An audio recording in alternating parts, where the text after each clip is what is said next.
1. You'll hear a guide talking to visitors about a tourist attraction. First, you have some time to look at questions 1 to 4.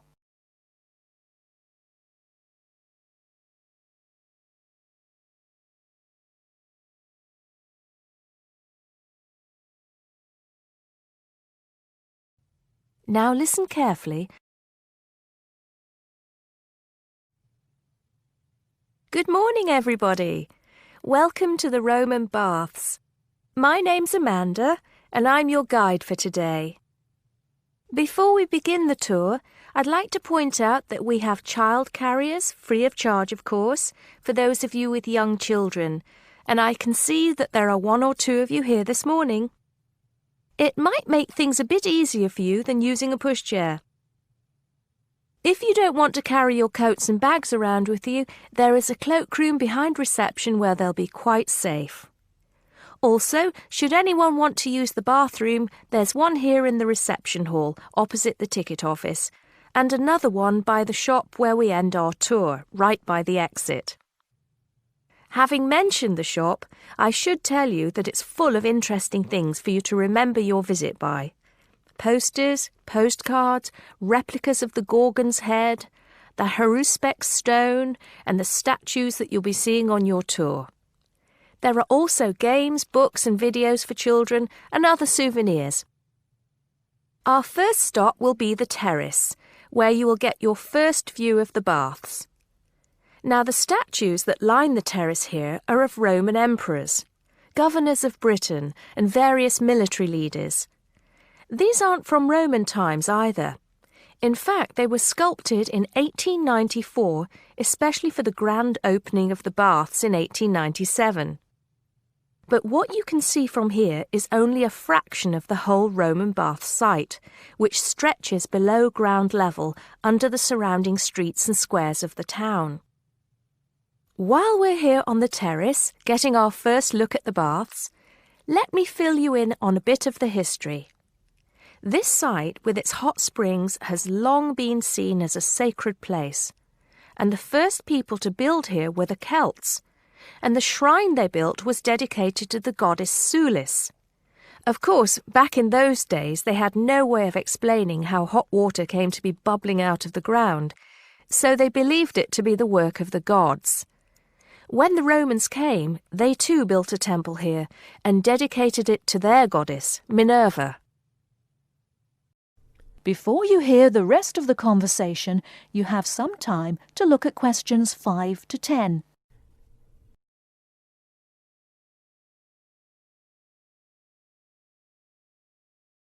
Now listen and answer questions 5 to 10. The bath you can see from here is called the Great Bath. Not very imaginative, I know, but it is the biggest.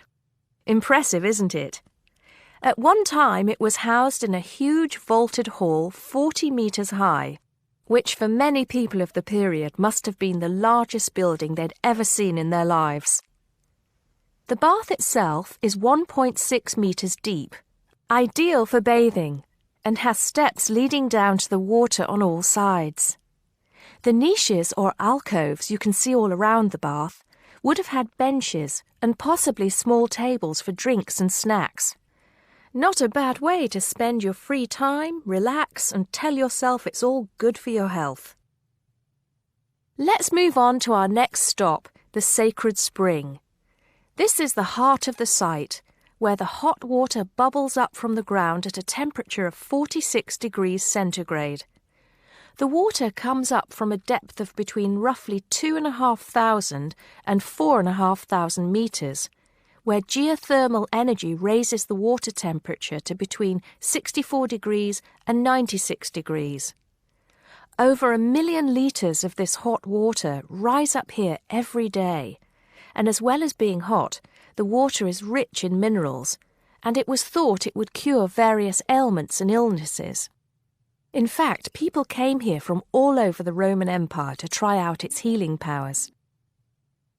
Before we take a look at the changing rooms and saunas, which are known as the East Baths, and the plunge pools and heated rooms of the west part of the bathhouse, we'll pass through the site of the temple and the temple courtyard. Here we are. This temple is one of only 2 known classical Roman temples in Britain. The other is the Temple of Claudius at Colchester. This temple is said to date from the late 1st century AD, being built between 60 and 70 AD. But the original temple has been knocked about and added to over the centuries, and what you can see here are just bits of the original temple. OK, shall we move on? That is the end of part 1. You now have half a minute to check your answers.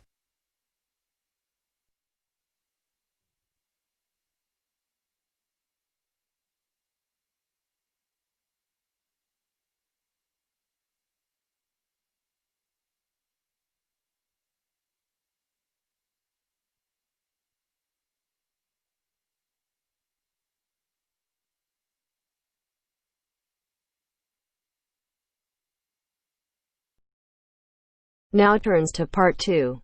Part 2. You are going to hear a radio interview about giving up smoking.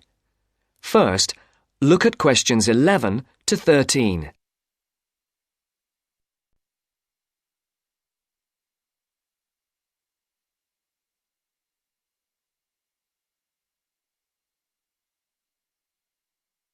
As you listen to the first part of the interview, answer questions 11 to 13. For these questions, there are 4 alternatives: A, B, C, and D. Decide which alternative is the most suitable answer and circle the correct letter. And now, let's hear what Mr. Gold has to say about kicking the habit of smoking.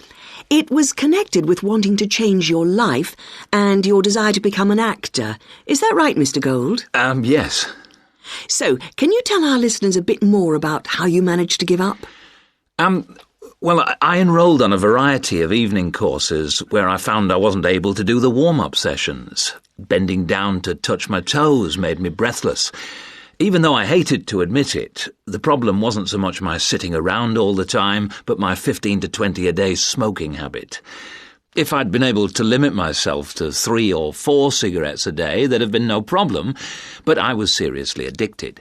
And I'm talking about waking up at 3 a.m. dying for a cigarette, or, in the days before 24-hour shopping, driving across London at night to buy a packet of cigarettes when I ran out. But above all, my addiction meant making sure I never ran out, at the expense of everything else, including necessities. So, what did you do? The thought of all my past attempts to give up just wouldn't go away. This was something that had constantly been on my mind, especially first thing in the morning with the chest pains, coughing fits and headaches, not to mention the frequent colds and throat infections. But I couldn't imagine life without smoking. I also enjoyed my life, but the thing I longed for most was to escape the trap of a job I was bored with. I knew what I wanted, and I understood something else too. This time, I was going to keep my little plan a secret. Now look at questions 14 to 20.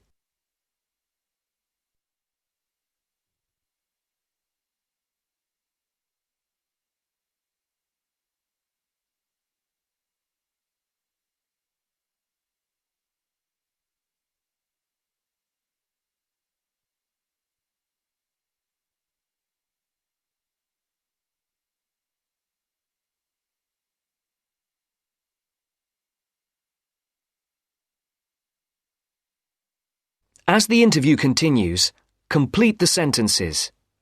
Write no more than 3 words for each answer. On the 1st of July, I managed to get through 24 hours without a single cigarette. The next day, I got to 48 hours. Then I aimed for 100, 500, 1,000. Easy. It was my own little private game, and I was winning it. If anyone mentioned they hadn't seen me smoking, I simply said I was cutting down. I had to be sure of success. Eventually, a month passed, and I felt safe enough to come out. I'd lost count of the number of hours I'd gone without a cigarette. All I suffered was a couple of bad headaches, and then I was set for my most healthy year ever. Not one single cold for over 12 months. I now realise that the secret of my success was to look upon this as an exciting adventure, a way of helping me to become an actor. And because nobody knew what I was up to, I never once feared the accusation of having no willpower if I failed. With the right attitude, the whole thing turned out to be a lot easier than expected. I finally did get into much better physical shape, go to drama school, and become a professional actor. Very interesting indeed. I'm sure we all wish we had Mr. Gould's determination. Well, thank you very much, Mr. Gould. And I hope our listeners will learn from the experience you and our other guests have talked to us about today, and perhaps find their own road to success. That is the end of part 2. You now have half a minute to check your answers.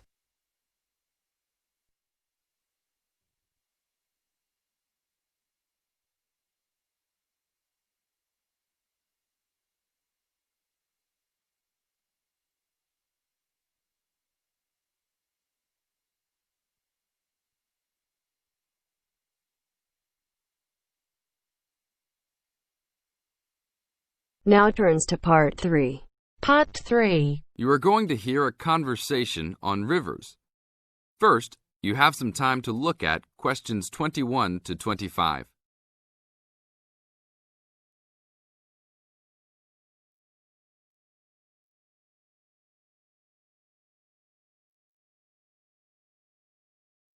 Now listen to the tape and answer the questions. Please tell me about the current state of the Amazon. We have increased deforestation, increased human population relating to deforestation, and a role of fire in the Amazon on a scale that's never been seen in history. At the same time, you can see progress in trying to counter that negative trend. How do you see this? We see this in the creation of national parks and indigenous areas, and efforts to fund sustainable development activities for locals. We see both good and the bad, and it's going to be a race to finish. I understand that you started the Minimum Critical Size of Ecosystems project. Could you tell me about it? A number of years ago, it became apparent that those practicing conservationists didn't have the scientific information available to properly design a conservation area. They didn't know how big it had to be, right? People were learning that as forests fragment, the fragments begin to shed species after they become isolated, so they end up becoming poor examples of what they had been. This relates to the size of the fragment. Do people still study this? Yes, there is a rich subfield of conservation biology that looks at the efforts of fragmentation. One of the consequences is a general policy response to set up protected areas that are fairly large, something on the order of 1,000 square kilometres.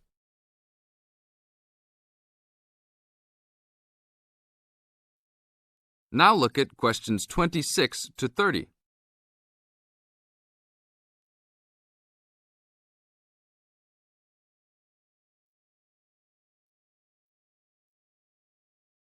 As the talk continues, answer questions 26 to 30.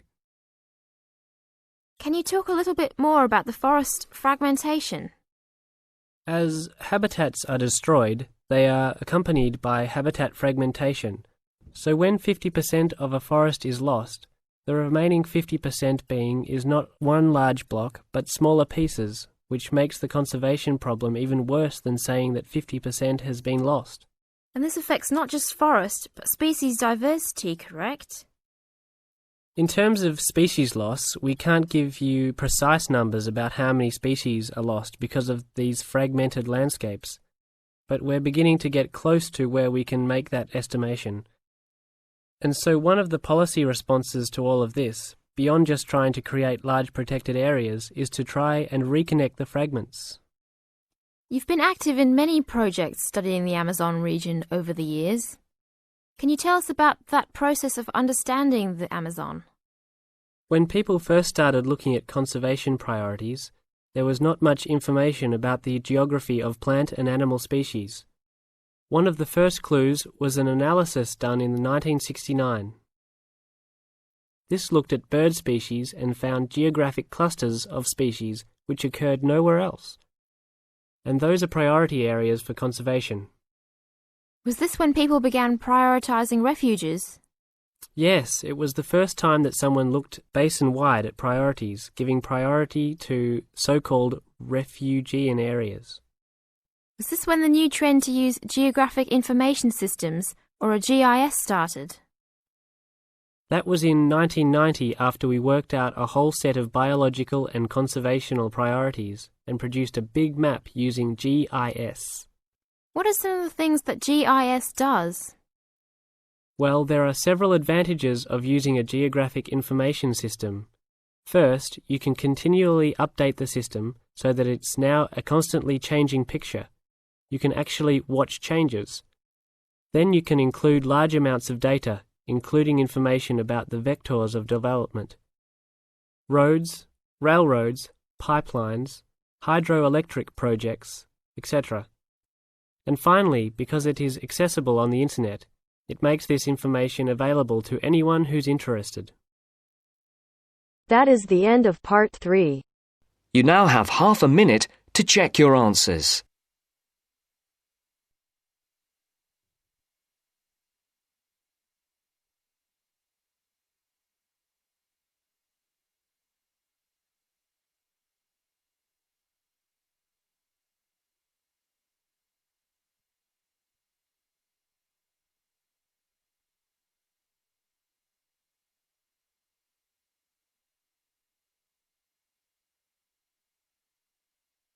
Now turns to part 4. Part 4. You will hear a lecture about sports. First, you have some time to look at questions 31 to 40.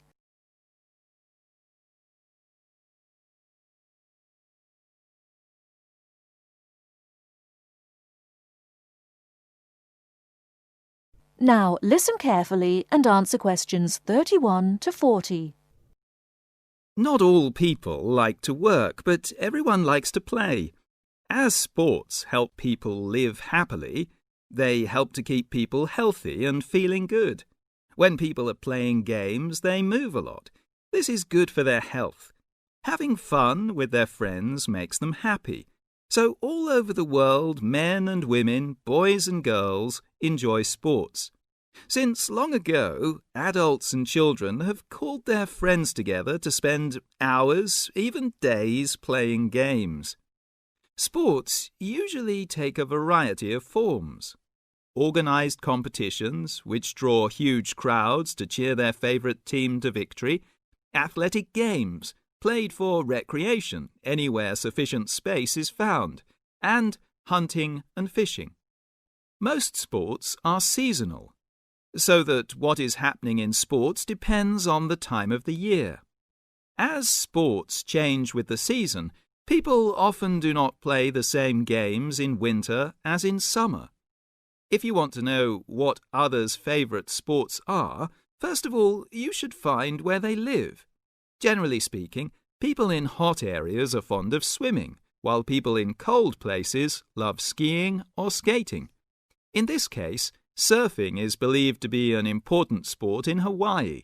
The Pacific Ocean sends huge waves up on the beaches, waves that are just right for surfing. Some sports, including wrestling, boxing, horse racing, etc., are called spectator sports, as the number of spectators greatly exceeds the number of players in the game. Other sports are called participant sports, drawing a crowd of onlookers only on special occasions, such as tournaments. Some sports are commercial and professional, with players who are paid for their participation and with audiences who pay admission to watch.